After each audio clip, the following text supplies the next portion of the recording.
Some people come into our lives and change everything. They are not always family or friends. Sometimes they are a teacher. A teacher can open your mind, show you a new way to see the world, and inspire you to be a better person. But what happens when that person, the one who taught you about books and ideas, also becomes the person who teaches you about love? This is a story about an unconventional love, one that crossed the lines of age and expectation. I would like to know your opinion. Do you believe that age is just a number when it comes to love? Please share your thoughts in the comments. My name is Clara, and this is the story of how I fell in love with my teacher. My story begins not with a romance, but with a book. I was a student at a university, studying literature. I was 19 years old, quiet, and I loved stories more than anything. In my second year, I had a class with a professor named Mr. Harrison. He was not like the other teachers. He was older, maybe in his early 40s, with kind, intelligent eyes that seemed a little sad. When he talked about poetry, his passion filled the entire room. He did not just teach us the words, he taught us the feeling behind the words. He made the old stories feel new and alive. I was completely captivated. I was a good student. I loved his class and I worked hard. He was always kind and encouraging to me. He would write thoughtful comments on my essays, telling me that I had a special way of understanding stories. His words of praise were so important to me. He was the first person who made me feel like my thoughts were valuable. In the quiet world of the classroom, I developed a deep respect and admiration for him. It was a secret, innocent student crush. I knew he was my teacher, a man from a different world and a different generation. I never dreamed that one day he would be anything more. The years passed. I graduated from the university. The respectful distance between student and teacher was now a real distance. I got a job working at a small publishing house. I was living my own life, becoming my own person. I still thought about Mr. Harrison sometimes, and the lessons he taught me. I was grateful for the way he had opened my mind. Then, one rainy Saturday afternoon, 5 years after I graduated, I walked into a small, quiet coffee shop to escape the rain. And there he was. He was sitting at a small table, reading a book. He looked a little older, with a little more gray in his hair, but he had the same kind, intelligent eyes. My heart did a little jump. I was so nervous, but I walked over to his table. "Mr. Harrison?" I asked. He looked up, and for a moment he was confused. Then, a slow smile spread across his face. "Clara," he said. "Please, call me David." That afternoon, we were not a student and a teacher anymore. We were just two people, talking about books and life over coffee. I told him about my job, and he told me about the new classes he was teaching. He was so easy to talk to. The old feeling of admiration I had for him was still there, but now it was mixed with something new. A real connection, an equal connection. We started to meet for coffee every week. Our friendship grew. I learned about his life. I learned that his wife had passed away many years ago, and he had been alone for a long time. I saw the sad man behind the brilliant professor, and my heart started to fall in love with both. The change from friendship to something more was slow and natural, but it was also complicated. I was now 27, but he was still my former professor. The age difference felt big. I was worried about what people would think. My friends were surprised. "He's a wonderful man, Clara," my best friend said. "But he is so much older. Are you sure about this?" Their words made me doubt myself. But when I was with David, all the doubts disappeared. With him, I just felt right. I felt like I was home. One evening, as we were walking through a park, he stopped and took my hands. "Clara," he said, his voice serious, "I have to be honest with you. My feelings for you are more than just friendship. I have grown to love the amazing woman you have become." His words were everything I had secretly hoped to hear. I told him I felt the same. We knew it would be difficult. We knew people would talk. But in that moment, all that mattered was us. Our new life as a couple began. In our own private world, everything was perfect. Our home was a quiet sanctuary filled with books, music, and deep conversation.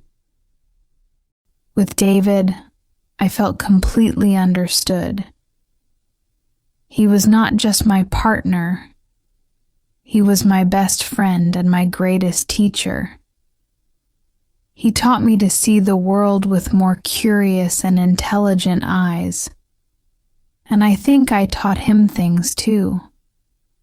I taught him how to be silly again. I brought laughter and a new light energy into his quiet, serious life. We were so happy together. Our age difference, which seemed so big to the world, felt like nothing when we were alone. But we could not live in our private world forever. When we stepped outside, the world was always there to remind us that our love was different. My friends tried to be supportive, but sometimes they would make small jokes.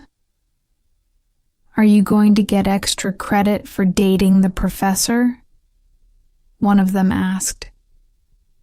The joke was not mean, but it hurt.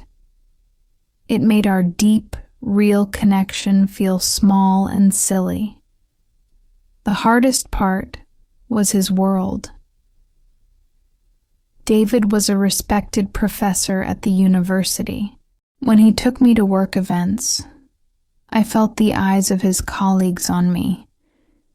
They were all his age, and they had known him for years. To them, I was not Clara, a woman with her own job and her own mind. I was David's young girlfriend. I could hear the whispers when I walked past. "She was one of his students, you know." They did not see our love. They only saw a cliché, a stereotype. It made me feel so insecure. I started to feel like a child again, a student in a world of adults. The most difficult challenge, however, was my own family.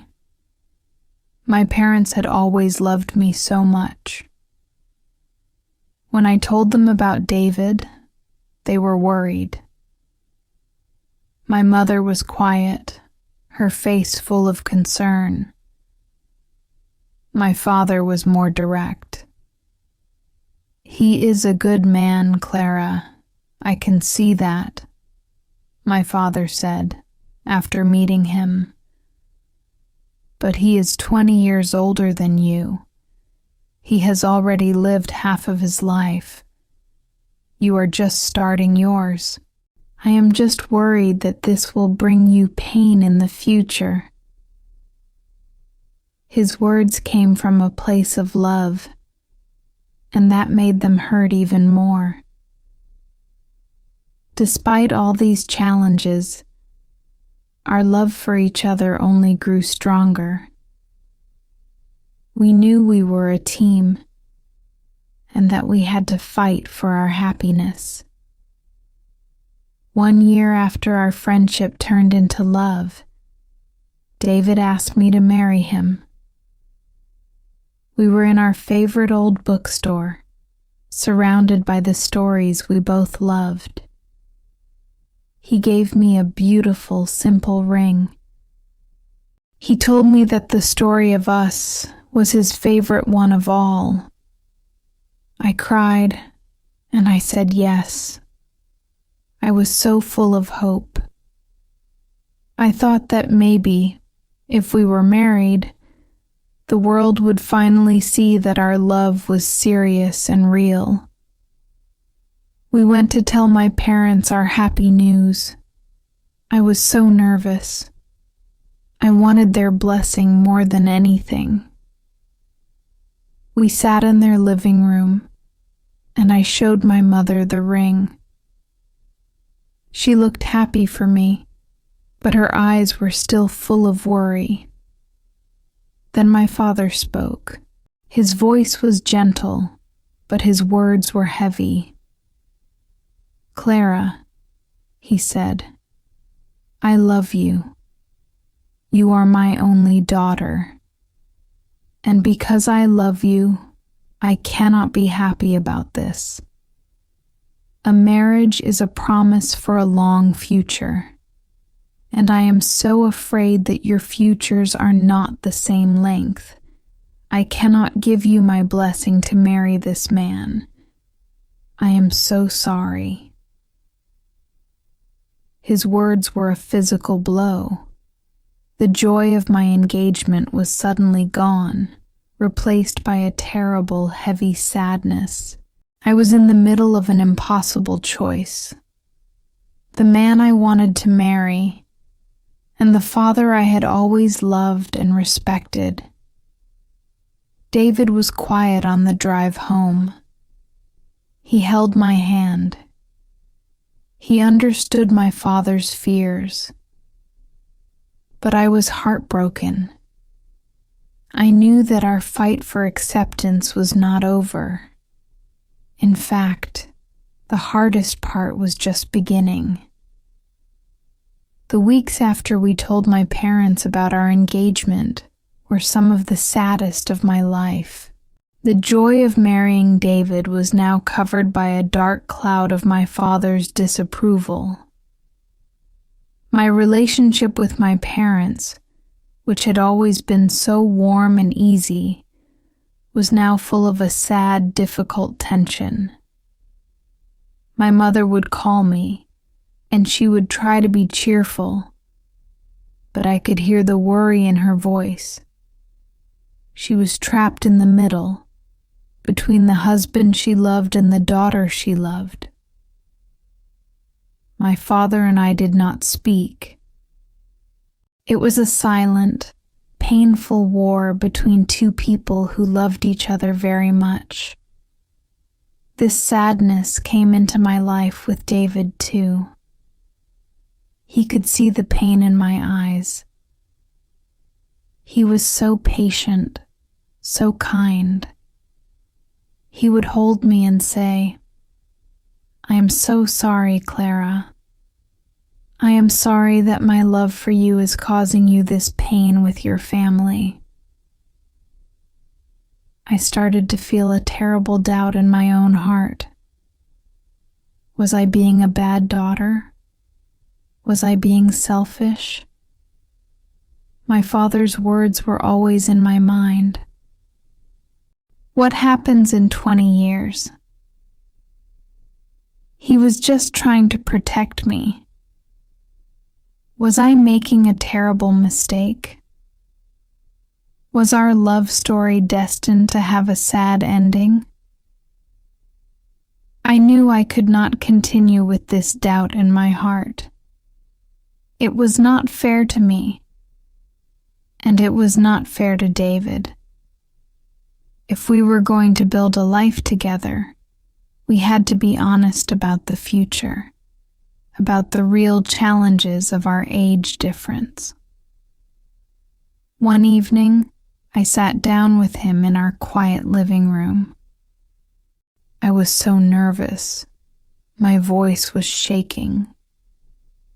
"David," I said, "we need to talk about what my father said. We need to talk about the future. I am scared." I told him all my fears. I told him I was scared of the day when he would be an old man and I would still be in the middle of my life.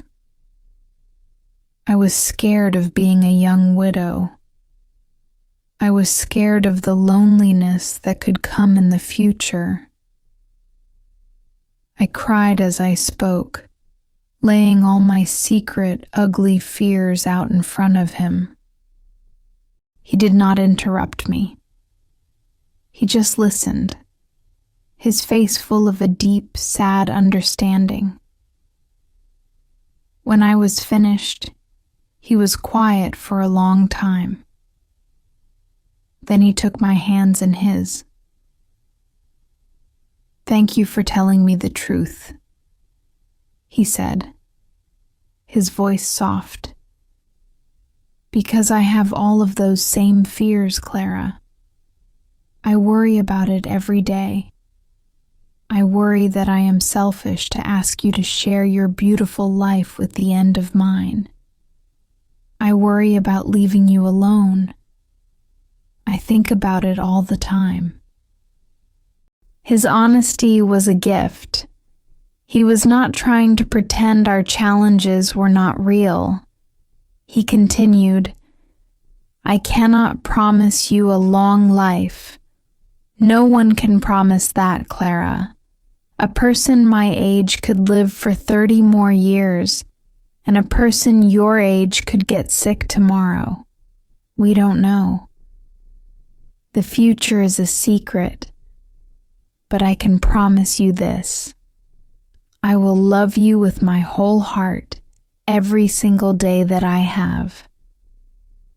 And I believe that a shorter life full of a great, real love is better than a long life with an empty heart. The only thing that scares me more than growing old is growing old without you."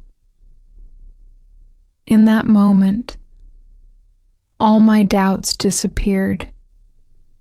His words, so full of honesty and love, gave me all the strength I needed. I knew what I had to do. The next day I went to my parents' house alone. I sat with my father in the garden.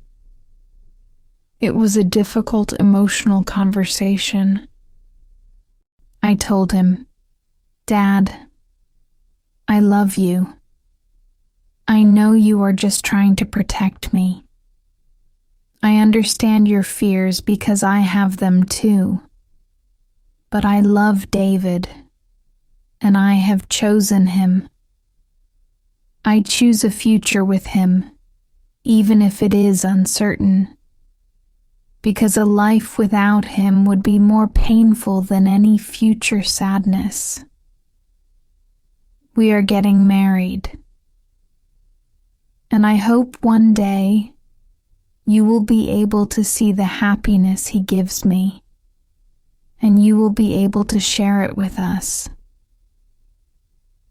I had made my choice. I had chosen my own life. The sadness between my father and me was still there.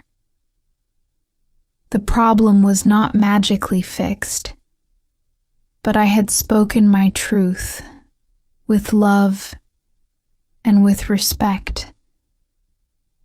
I went home to David, feeling like a different person. I was not a confused girl anymore. I was a woman who was sure of her heart and ready to fight for her love. We started to plan our small, simple wedding. We were a team, and we were ready to face the future together. We had a small wedding in the autumn. The ceremony was in a beautiful old library, a place that felt perfect for us, surrounded by the stories of the world. It was a day full of love. Our friends were there, and they celebrated our happiness with so much joy. My mother was there, and she hugged me with tears in her eyes. She was happy for me, but her heart was also sad. My father was not there. He did not come. His absence was a small, quiet pain on a very happy day, but I knew I had made the right choice. I was marrying the love of my life. Our married life was a quiet, beautiful song. We lived in our house full of books, and we built a life based on deep friendship and mutual respect. The age difference that the world saw was not a problem for us. He had the wisdom of his years, and I had the energy of mine. We learned from each other every day. We were two different notes that together made a beautiful harmony. I was so happy. My life was full of a deep, calm, and intelligent love. I never stopped loving my father, and I never gave up on him. Every week I would write him a letter. I did not write about our disagreement. I just told him about my life. I told him about the new book I was reading, about the funny thing David had said, about the beautiful flowers in our garden. I wanted him to see my happiness. I wanted him to know that I was okay, that I was more than okay. David was so supportive. He never said a bad word about my father. He always told me, "Give him time. Love is patient." The real change came 2 years later, when our daughter Sophie was born. She was a tiny, perfect miracle, with my eyes and David's thoughtful smile. My mother was at the hospital, of course, a proud and happy grandmother. The day after Sophie was born, there was a soft knock on the hospital room door. It was my father. He looked older, and his face was full of a nervous, uncertain expression. He was holding a small, stuffed bear. He walked over to my bed and looked at his new granddaughter, sleeping in my arms. He did not speak for a long time. Tears were quietly rolling down his cheeks. He looked at me, and his eyes were full of love and regret. "She is perfect, Clara," he whispered. "You look so happy." I nodded, my own eyes full of tears. "I am, Dad. I am so happy." He asked if he could hold her. I gently passed my daughter into my father's arms. He held his granddaughter, and in that moment, all the old fears, all the sad disagreements, they just melted away. The love for this new little life was bigger than all of it. Our family was finally whole again. That was 15 years ago. Today, David is retired. He spends his days reading, writing, and being the most wonderful grandfather to our teenage daughter. Our house is still full of books, but now it is also full of Sophie's music and the loud laughter of her friends. My father is one of our daughter's favorite people. Our love story was not a simple or easy one. It did not follow the rules. But we were brave. We fought for our love, and we were patient with the people who were afraid for us. We learned that a real family is a circle of love, and that circle can always grow bigger. I married my teacher, and he is still teaching me every day about books, about life, and about a love that is strong enough to last a lifetime. If this story about a love that broke the rules touched your heart, please give this video a like. What do you think is the most important ingredient for a happy marriage? Share your wisdom in the comments. For more emotional English stories that will help you learn, please be sure to follow our channel.